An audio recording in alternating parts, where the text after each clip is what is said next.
you have one guy who, yeah, he's smaller, but he's a top fighter, he can punch, and he's fighting a guy who's not a top pro fighter, who's bigger. I can see Tank just outboxing him and making it real easy. Tank Davis is a violent human being. He's a savage. And he didn't feel in his element. It's a real thing. It's a real thing. If you're from the hood, you will know. Several boxing professionals have voiced the same opinion. Jake Paul has virtually no chance of surviving against Gervonta Tank Davis. Shakur Stevenson, one of the most respected technical fighters of this era, explained that despite Jake's significant size advantage, it won't be enough to help him overcome Tank's superior skill set and experience. According to Shakur, Tank is far too refined, too sharp, and too battle-tested. Between these two guys. I mean, size will play some part of the fight, but if I'm thinking like I'm Tank, I'm probably just gonna go out there and try to outbox him and use my knowledge and IQ against him. So I can see Tank just outboxing him and making it real easy. Is there any way you could, any realistic or legitimate way in your mind you could see Jake Paul winning a fight against Tank? No. No way. Nope. Not a lot of people have talked about Jake and say he's got good power. Not even, and I get anything could technically happen, but you don't even see a realistic shot where he could land one big punch, and Tank being so much smaller, he just can't handle the power. Nah, not at all. I think Tank is, he's been boxing his whole life. He's been boxing since a kid, so I doubt like that's gonna be an issue or problem. I think Jake is good for where he's at, but I think it's just levels. Do you see a more likely chance that Tank wins by decision or by knockout? By decision. I mean, that guy's too big. I don't think that he's just gonna knock that guy out. So I see him like outboxing. Could you see a realistic possibility where Tank could knock him out? Although more likely that it is, like you just said, decision. Nah, I don't see him knocking him out. No. Will you watch, Shakur? I mean, no. Obviously, no? Hell no, nah. That ain't really like. I mean, like I said, here's the thing. Like I got two sides of me when it comes down to. I got a business side, then I got a competitor side, and from the competitive aspect, it don't excite me for me to be like, okay, I want to watch it. Showbiz the Adult expanded on this idea, pointing out that Gervonta Davis has already proven his ability to handle taller and bigger opponents, most notably Ryan Garcia. He reminded fans that Ryan wasn't only taller but also faster and more explosive, yet Tank still found his rhythm, closed the distance, and defeated him decisively. Showbiz argued that if Davis could neutralize Ryan Garcia, a naturally skilled and legitimate boxer, then Jake Paul, whose boxing experience is far more limited, will pose no greater challenge. He explained that Jake's size may look impressive on paper, but boxing isn't about physical advantage, it's about controlling distance, mastering timing, and understanding ring IQ, areas where Tank excels at the highest level. He added that Emotionally, see if he's rattled. See, when it's all said and done, the whole talking shit goes out the window. Jake's scared. And let me tell you this too. I looked at I'm sizing them up, I'm looking at Tank and Jake, and I'm looking at them. Tank can reach them too. He reached Ryan Garcia. He reached Mario Barrios. I was like, he ain't gonna be able to reach him. He's gonna reach him, I saw Tank's gonna reach him. He knows he's gonna reach him. Listen, I wanna say this too. Funny as hell. Before I say all this, Alicia Baumgardner, shout out to you, girl. I couldn't believe out of all the women to be the first one to do 3 minute, 12 rounds, it's Alicia Baumgardner. And I really know if I have a great endurance, great stamina, and she's doing this shit. Shout out to Alicia Baumgardner. Because, what's her name, Layla? I don't really know her like that. But she looks like she ain't rattled by Alicia, so that's a perfect dance partner for that. Trying to drag Alicia Baumgardner into lake water, see what's going on with that. Shout out to Alicia Baumgardner. But let's get back to Tank. First of all, Tank knows what he's doing. Tank Davis, he said, he was just making all these implications that it's going to be scripted. When he said, you're paying me, and then he was like, yo, you're going to have to give me extra, and then he said that this is scripted. At the end of the day, I gave this little guy an opportunity. He should be thanking me. I'm paying him. I'm his boss. He reports to me, and I'm going to fucking son him on November 14th. So fuck you, little man. You paying me? Are you paying me? Yeah. 100%? 100%. Facts?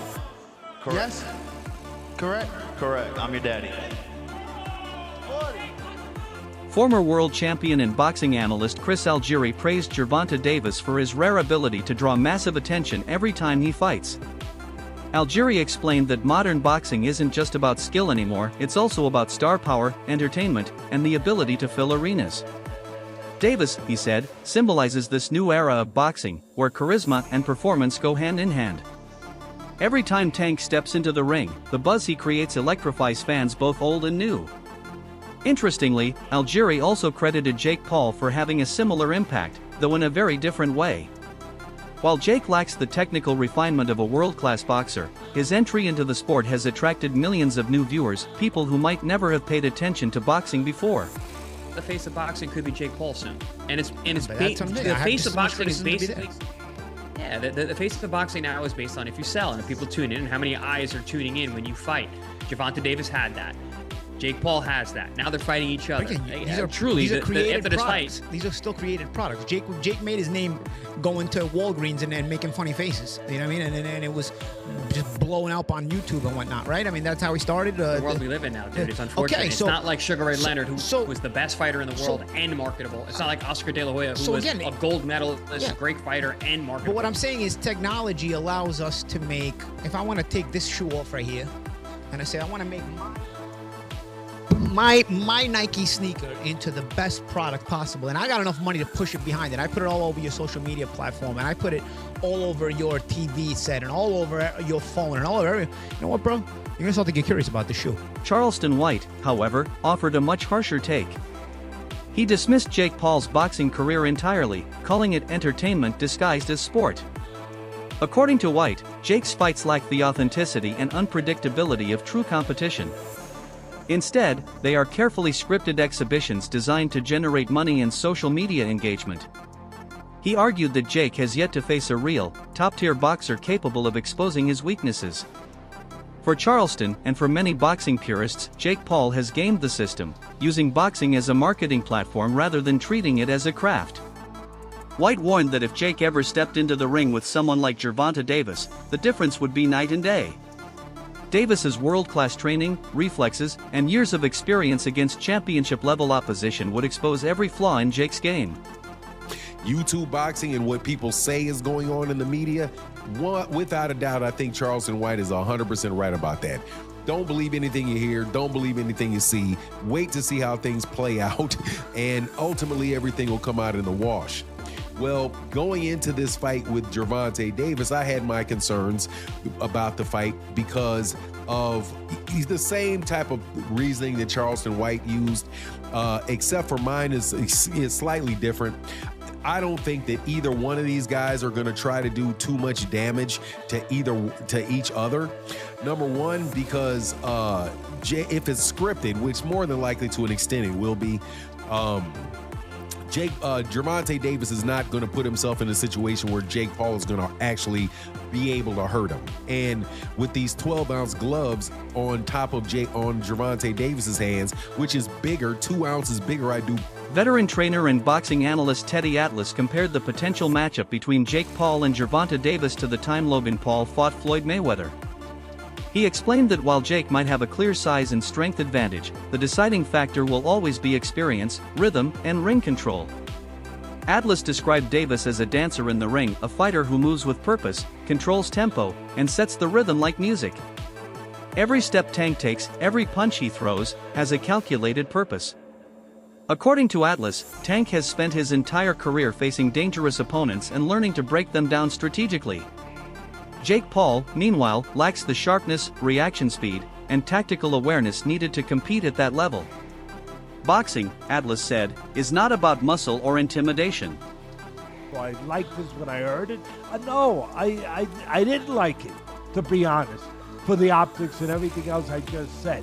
But you do have one guy who, yeah, he's smaller, but he's a top fighter, he can punch. And he's fighting a guy who's not a top pro fighter, who's bigger. What if he hits him on the chin?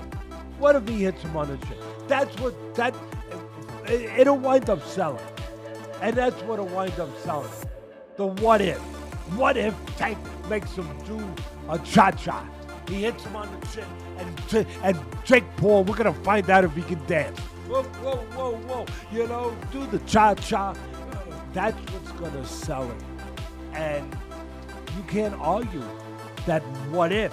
You can't. I know I get to places that other people won't go and everything else that just dismiss stuff because it's easier to do that. It's safer to do that. You don't have the bows and arrows coming at you from people that argue with you because you did that. But I don't care. I've had bows and arrows my whole life. I don't care. But that's true. That what if? What if this guy who is a real good puncher, who is one of the best fighters in the world right now, what if he hits him? What if he makes a miss and he counters him? Or he jumps up in the air? Bang! Showbiz the adult also reflected on Gervonta Davis's demeanor outside the ring. He admitted that Tank might not be the most articulate talker or polished promoter, but that's not what makes him dangerous. Tank's confidence, he said, was shaped by the environment he grew up in, an environment where toughness wasn't a choice, it was survival. Showbiz noted that during press conferences, Tank rarely engages in long speeches or trash talk, yet his body language speaks volumes. He never looks nervous or uncertain. There's a quiet intensity about him, a silent energy that unsettles his opponents long before fight night. Tank Davis is a violent human being. He's a savage. And he didn't feel in his element. It's a real thing. It's a real thing. If you're from the hood, you will know. It's kind of like taking a guy from the block and putting him in the corporate world in a business meeting. He's going to be so out of his element that he's just, you know, he doesn't even know how to argue without sounding like, I'm gonna whoop your ass, I'm gonna beat you. The way Jake was doing things, he had the clowns coming out. Still, not everyone believes Tank Davis can defeat Jake Paul. Some boxing analysts have urged fans to remain realistic, emphasizing that weight classes exist for a reason. Tank's speed and knockout power are devastating at lightweight and super featherweight, but facing a naturally heavier opponent could change everything. They point out that a 135-pound fighter going up against a man who walks around near 190 pounds faces major disadvantages in strength, reach, and durability. Even if Tank lands his trademark power shots, Jake's larger frame might absorb them better. These analysts argue that physics matter. Tank's usual dominance may not translate the same way against someone of Jake's size. All of a sudden, we want to know, who will win in this fight? Jake Paul or Tank Davis? It's a legit question. And I actually want to really hear your thoughts on who do you think is going to win. Because I know what Vegas is saying, but I want to know what you think. You got it. Personally, I think Tank too little, bro. Yo, I think Tank too little. I'm so glad you have a brain on your fucking shoulder. I think Tank too little. I said, bro. I think Tank's too little. That's what I'm saying. At weight classes for a reason. Davis that weight class for a reason. 5'5", 135 pounds. Jake Paul is 6 feet, 205 pounds. That's what I'm saying. Bro. He's too 6'1", little. 205. Everybody's like, yeah, bro, but Tank going, it only takes one good punch. Yes, it takes one good punch when you're about the same size. There's a 60, 70 pound difference in weight in these people. I don't think nobody puts the physics in mind. Jake Paul gets punched in the face by dudes 200 pounds with all their might on a weekly basis. A 135-pound puncher, bro. If y'all remember the Mayweather versus Conor McGregor fight, Conor walks around like 180 on the regular. He's like 5'9", 180. Mayweather's like 5'7", 145. That 30-pound, 20, 30-pound difference, bro. If you remember that fight, Mayweather was putting mittens on Conor. Guess what happened to Conor? He didn't hit the ground once. No. He lasted all 12 rounds getting hit with flurries. I'm talking about Mayweather was having his time. He's being cocky with it, hitting him with all kind of combos. And we're watching the last 3 rounds of that shit like, yo, knock him out. And you know what? He could not knock him out because Conor gets punched by people that are 170, 180 pounds on a regular. And just that 20, 30-pound difference, it was like impossible for him to do anything. And that's exactly what I feel like is going to happen versus Jake. Despite the debate, Jake Paul's presence in boxing continues to attract attention and controversy in equal measure. For many fans, his fights are pure entertainment, a spectacle that keeps the sport in the headlines. Critics call them money grabs, but others see them as refreshing, saying Jake's involvement injects new energy and unpredictability into boxing. Love him or hate him, Jake knows how to draw eyes. Every time his name appears on a fight poster, people tune in, some hoping to see him win, others waiting for him to finally lose. That tension and curiosity have made boxing feel alive again. Even traditional fans admit that, like it or not, Jake Paul adds drama, storytelling, and attention that boxing had been missing for years. A lot of people said, this is bad for boxing, this is bad for boxing. Mate, calm down, calm down. honestly, I'm not a big fan of him, but he's bringing a lot of eyes to boxing. A lot of eyes to boxing. He's doing great for boxing. I don't care what everyone thinks. The weight difference is mad though. Lightweight to, God knows, cruiserweight or whatever the hell he is. Oh, Gervonta might get thumped up, you know. Hey, if he gets bashed up, I could never go on TikTok live again.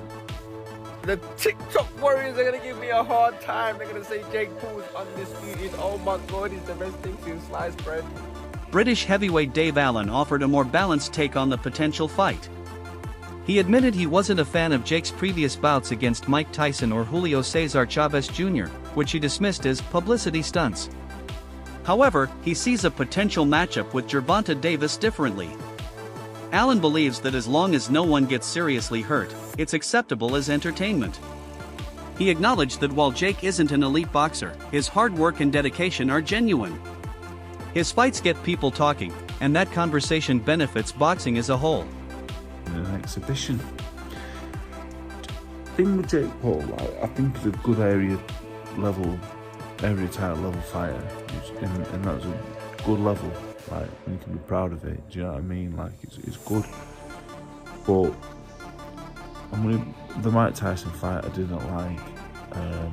The Chavez fight was just farcical because he's 10-11 years past his best, up 6 weight divisions.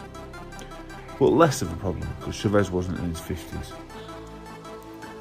Fighting the MMA guys, again, he's fighting people that don't do the same, that they're not even in the same sport. But while they're a bit older, they're still not in the 50s. So all that stuff, I won't really watch any of it. I think I've watched one fight against Tommy Fury, the only professional boxer in and around his prime years, and he got beat.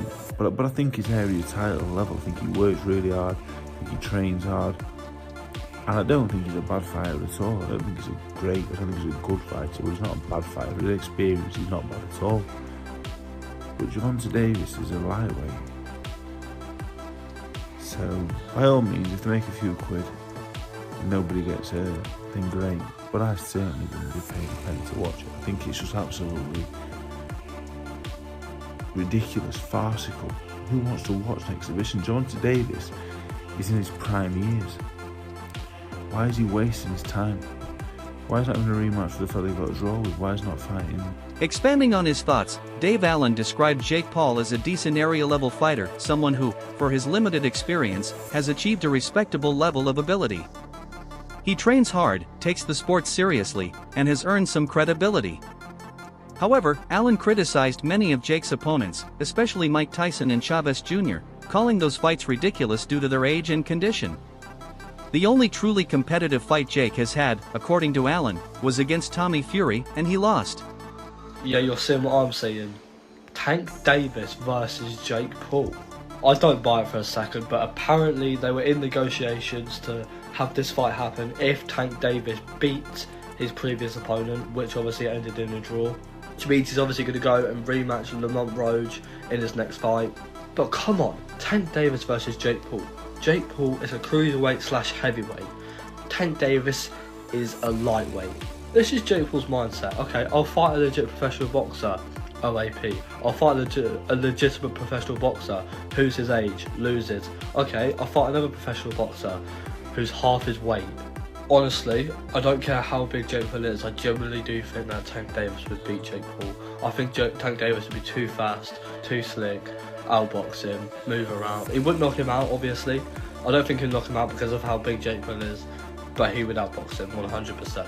But anyway guys, let me know what you guys think about this potential fight. I really hope it does not happen because Jake Paul needs to fight a legitimate pro who isn't a taxi driver, who isn't old, and isn't half. Reports reveal that this matchup didn't appear out of nowhere. Gervonta Davis has referenced Jake Paul multiple times in past interviews, teasing the idea of a crossover fight. For years, fans speculated whether it would ever happen, and now those talks are becoming serious. Both men have exchanged words online, escalating the rivalry. For Davis, this fight represents a chance to expose Jake's limitations in the ring. For Jake, it's another opportunity to prove he belongs among real fighters and to silence critics who still see him as a celebrity boxer.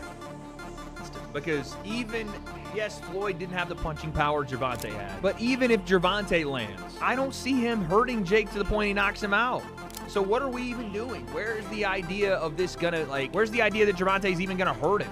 He may hurt him to the body, whatever. Jake doesn't want to throw as much, but I don't see him one punch knocking Jake out. And, the same thing was kind of said with Logan. Okay, Floyd probably won't knock him out, but probably going to outbox him. I get where Dana's coming from. These things are not meant to be competitive fights. They're meant to make money and to, I guess, scratch that itch of the circus mystery unknown. And Gervonta, I think, hits way harder than fucking Floyd, but he's too small. I mean, your brother's going to be able to, get inside on him, put his weight on him, tie him up. But I don't hate your brother. Your brother's out there doing his thing. But it cracks me up that they want to start suing people that are talking shit when your brother talks more shit than anybody talks. I think the thought process behind it is, okay, so Jake and I are obviously pretty polarizing individuals, and when an echo chamber starts and a rumor mill starts of staged fight bullshit, which these fights aren't staged, that's just, it's at that level, it's almost impossible. I think they think that it affects the business and it affects the brand because people discredit him as actually having legitimate bouts. I think that's the theory. So to hold people accountable for legitimate perpetuating the rumor. Legitimate meaning not fixed. Correct. Right. Yeah. And which is, I mean, again, Dana would do the same thing if his company became known for doing fixed fights when they weren't.